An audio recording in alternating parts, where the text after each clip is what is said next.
আসসালামু আলাইকুম বন্ধুরা, কেমন আছেন সবাই? অবশ্যই ভালো আছেন।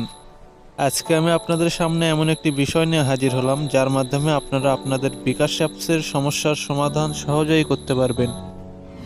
এই বিকাশ অ্যাপসের সমস্যার সমাধান নিয়ে ইউটিউবে অনেক ভিডিও আছে, যার প্রায় 90% ফেক ভিডিও। আমি যতগুলো ভিডিও দেখেছি তার একটিও কাজ করে না, কিন্তু আমি আমার সমস্যার সমাধান করতে পেরেছি। যদি আপনারা আগ্রহ প্রকাশ করেন তাহলে আগামীকাল সম্পূর্ণ টিউটোরিয়াল নিয়ে হাজির হব। আমি আমার সমস্যার সমাধান কিভাবে করলাম এটি দেখুন। এখন যদি আমরা আমাদের বিকাশ অ্যাপসে প্রবেশ করার চেষ্টা করি তাহলে আমাদের বিকাশ অ্যাপসে প্রবেশ করতে পারবো না।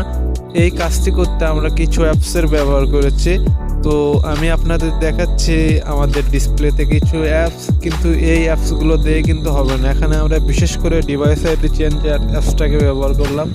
যদি আপনারা শুধু ডিভাইস আইডি চেঞ্জার অ্যাপসটাকে ব্যবহার করে কাজ করার চেষ্টা করেন তাহলে হবে না।